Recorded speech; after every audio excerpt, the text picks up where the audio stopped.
We are at Mound County Park, and I'm thinking there's something exciting going on. We're going to go down and check it out.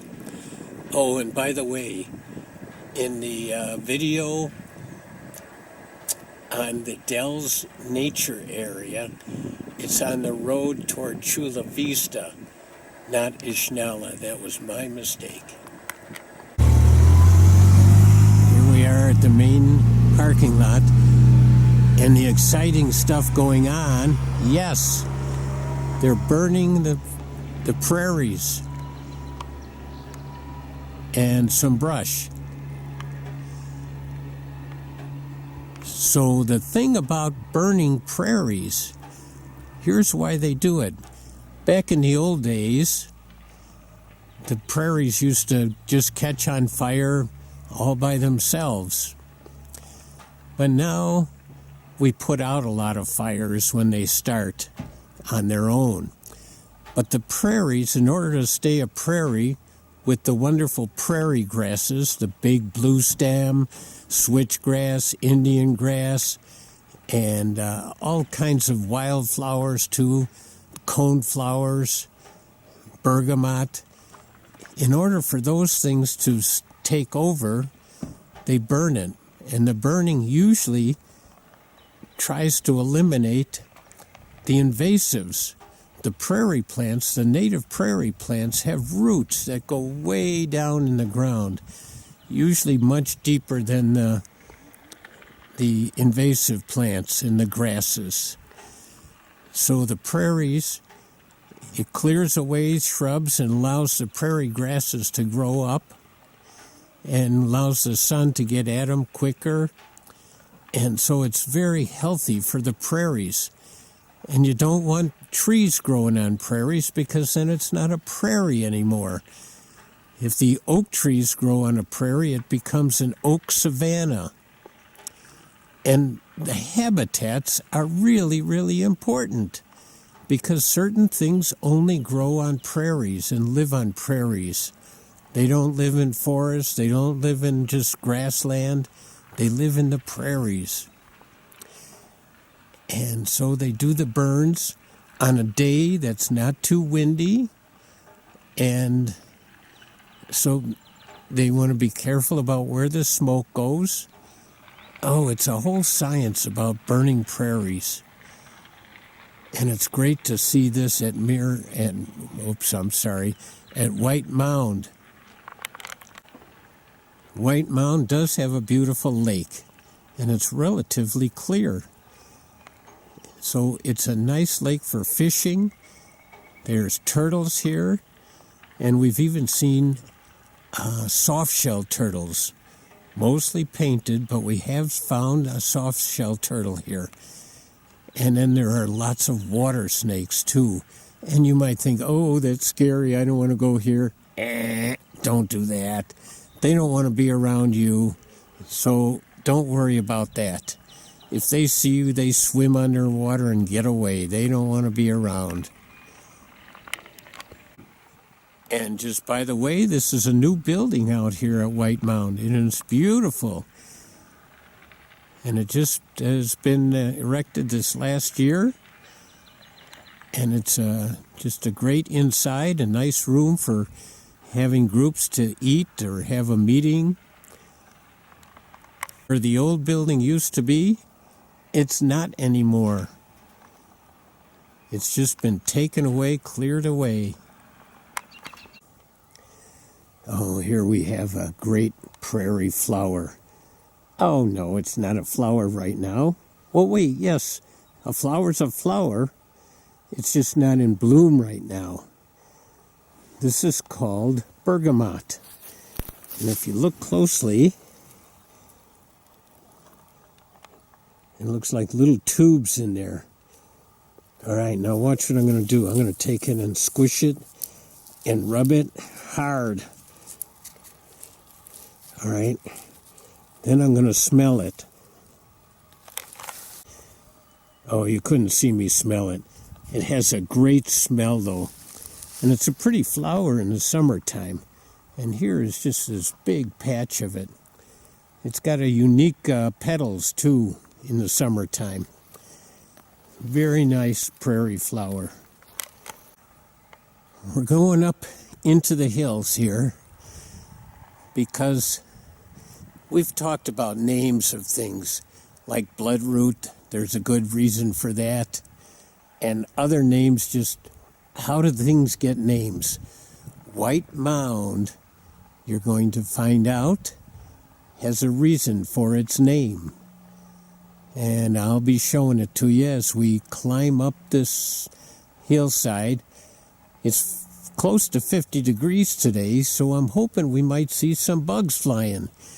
Remember, they start coming out after it gets above 40. It's not sunny, so I'm not expecting snakes. One of these days we'll find a snake. When you're looking at trees, the bark is one way of identifying a tree. And some trees are easier than others to identify by its bark. I'm standing next to a tree right here. Here it is. And if you can see, the bark is pretty smooth with little ridges. Smooth bark, but with ridges. And it kind of looks like an arm that's pretty muscular. And guess what the name of this tree is? A muscle tree. Yep. So you know that one now. As long as we're identifying some trees by their bark, here's another easy one. This one looks kind of flaky, almost like scales on a lizard or on a fish. And that's a cherry tree. It's not about the eating kind of cherries, but about the cherry wood, making something really nice out of cherry wood. It got a nice color and nice grain.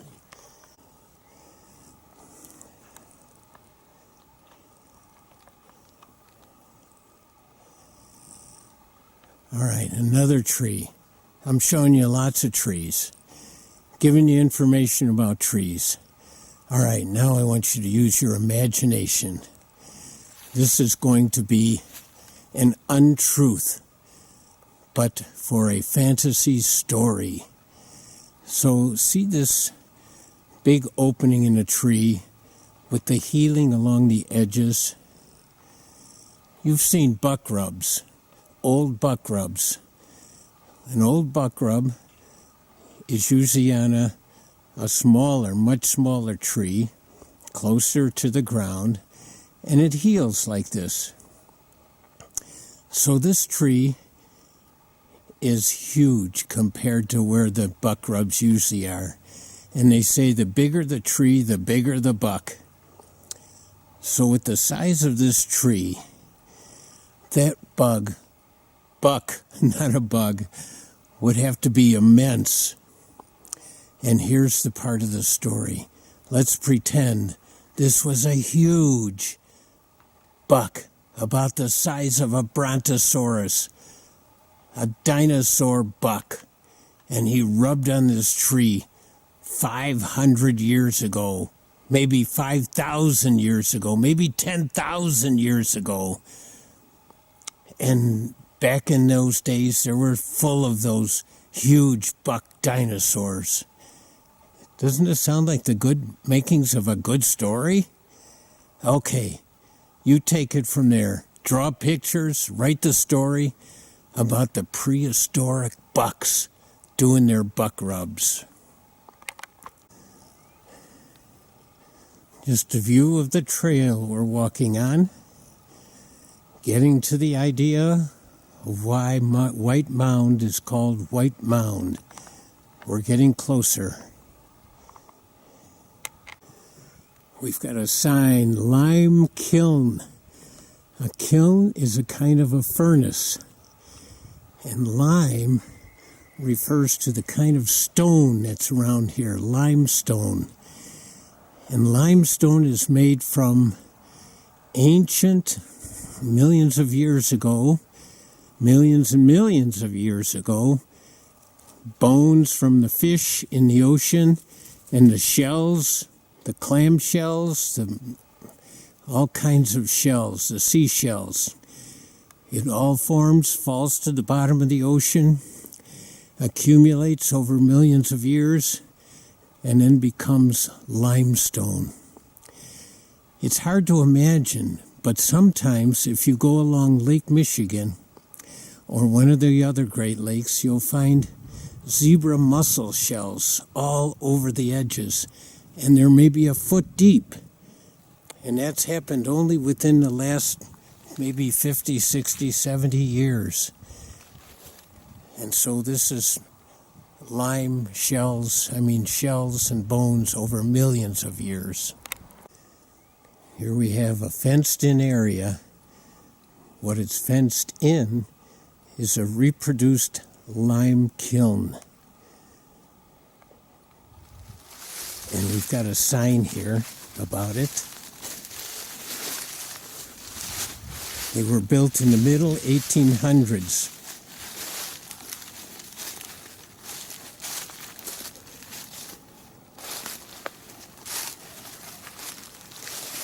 Oh, I'll just tell you a little about this. They would put the limestones in there. They would build a fire in there under the limestone. And then they would heat it up to like 900 degrees for 3 days. And it would break the limestone down into a powder. And sometimes the lime powder would be used for crops on the fields, sometimes mixed with other things and used for like a primitive cement in between the logs. And then the waste product, they didn't use it all. There was a waste product and it was white. They would just toss it on the hillsides. It's kind of hard to see, but there's a hillside with a little bit more white up here. That might be the remnants of the lime kiln furnace, the waste products. Here's some limestone chunks. All around here it's limestone. Different than the sandstone what we've been talking about on a lot of the other cliffs around Sauk County by Mirror Lake and Hemlock. Here's the opening. Just a little opening, but big enough to put some limestone rocks in there.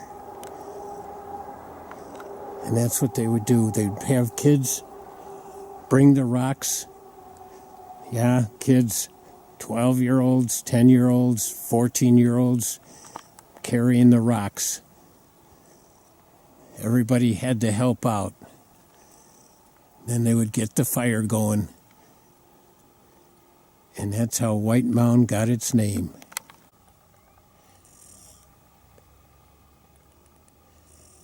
I think what I'm seeing is the remnants of one of those bald-faced hornets' nests way up in the tree here.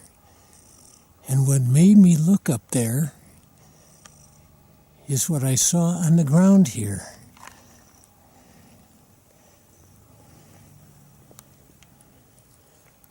Right here.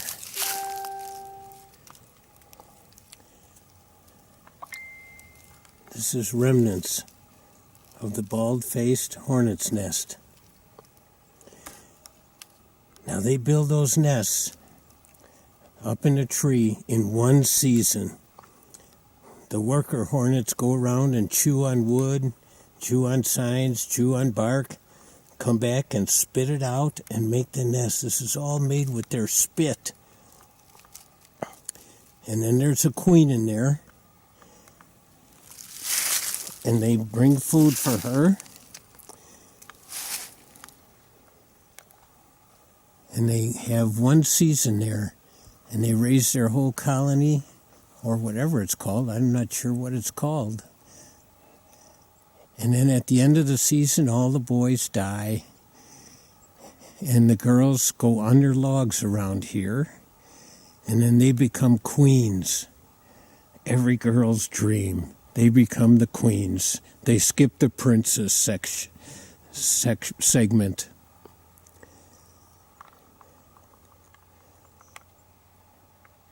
And then sometimes other animals will eat at the nest.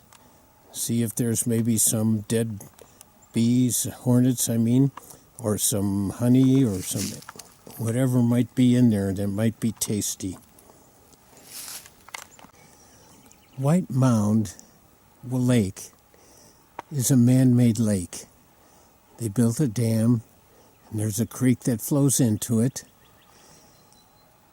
and then it created the lake, and it's a very nice lake. And right now we're looking at cattails. Cattails grow in low areas, and they like to get their feet wet. That means they grow in moist areas, kind of marshy areas. And what's happened here is White Mound Lake was eutrophying. Oh, don't you love that word? Eutrophying. That means it was dying. It was filling in with sediment.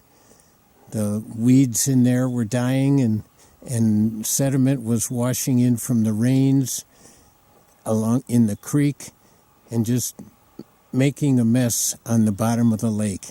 And it wasn't healthy. That decaying material in the bottom of a lake uses up oxygen, and that makes it not good for the game fish, the walleyes and the bass and the northerns. It's only good for the carp. So what they did, they drained the lake, and then they had truckloads and truckloads of sediment carried out. And then they created these lowlands here, so that when the heavy rains would come, the heavy rains would puddle in some of these lowlands before it got to the lake and drop its sediment and then flow into the lake a little bit cleaner and hopefully make the lake last a little bit longer in a healthy state. We've been looking at this prairie land here. Now we're heading into more forest land to one of my favorite spots at White Mound County Park. Look at these nice trees here. All right, here we're going down the trail. Big white pines, but they're planted. We're at the edge of a row right here. And if we move over, we can see the long row. So maybe 50, 60, 80 years ago, these were planted. But it's a great forest now. A clue. It's different than that little piece. This little piece is soft, easily broken. This piece is quite hard. And what do you think it is? Oh yeah, it's a bone.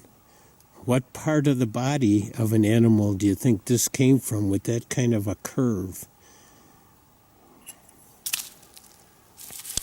Yep, I'm thinking a rib. It's a small rib though. So would it be a deer? Probably not. Would it be a mouse? No way. Would it be a rabbit? I don't think so. Something bigger than a rabbit, but smaller than a deer. Probably smaller than a coyote. Oh, maybe something with a black mask. Maybe something with a red fluffy tail. Not a squirrel, though. Bigger. It's hard telling.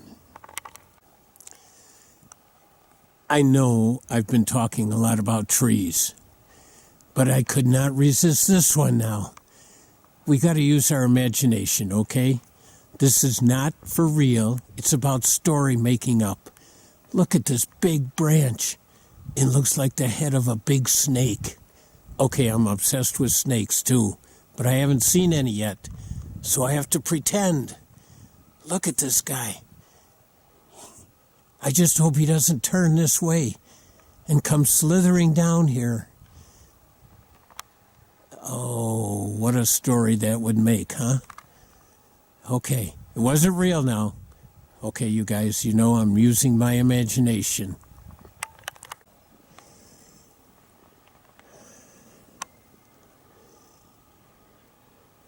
Don't you just love a winding creek?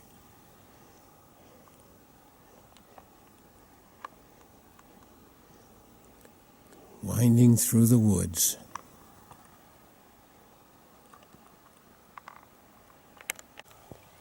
See this little stream? It's moving quite quickly. We're coming to my favorite spot. Oh, lots of mosses here, but that's not what I'm looking for. We're coming up close to it. It's under that down tree there. I have to be careful where I step around here. Oh, yeah. We're coming up to it. Oh, and it's looking great.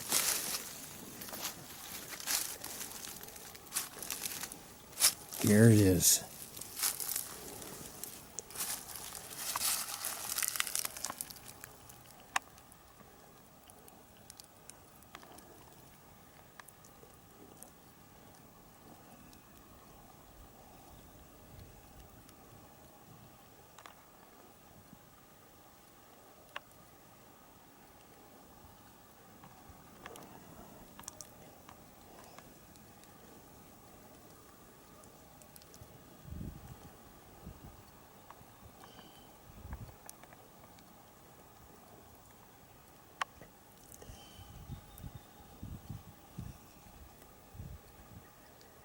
So are you asking, what is it? Or do you know? What is it? It's a spring.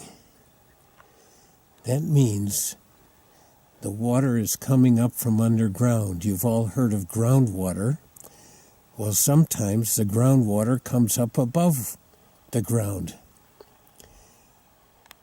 And something like this, where the water is coming up through sand, sometimes is labeled quicksand. That's one form of quicksand. And do you think if I stepped in there, it would pull me down and suck me right into the ground? No, no, no. Quicksand doesn't do that. But picture yourself on a beach, ankle deep in the water, on nice sand, and you're moving your feet up and down and up and down. You go down into the sand. And that's what happens with quicksand, only much easier. So if you struggle in it, and it's deep, you go down in it. This one probably is not very deep at all. Maybe just a few inches. But it's a beautiful spring. And a little bit earlier, a couple weeks ago, it was much bigger.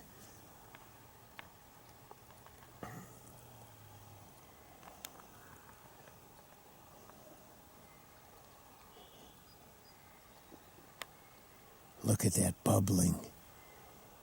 This is just an amazing spring.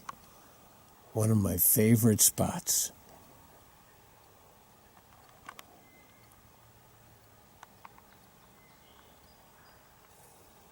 And then all the waters just flow down into this little stream and into the bigger stream and finally into the lake. Oh my goodness. Can't pass up a skull. Yep. What a clue. Look at those teeth.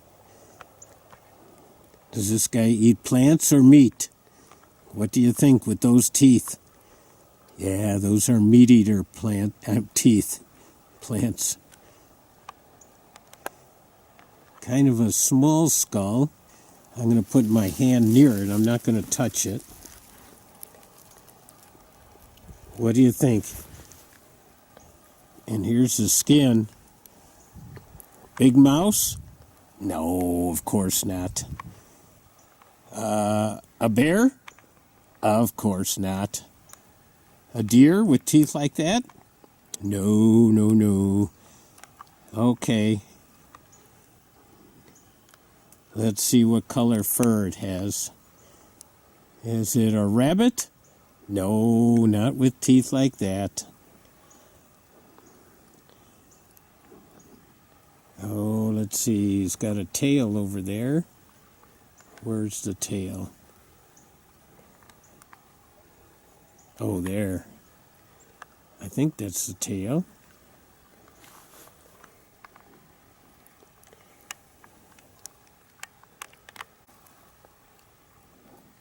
Well, take your best guess. I'm guessing it's a critter that has a black mask. Oh, no, no.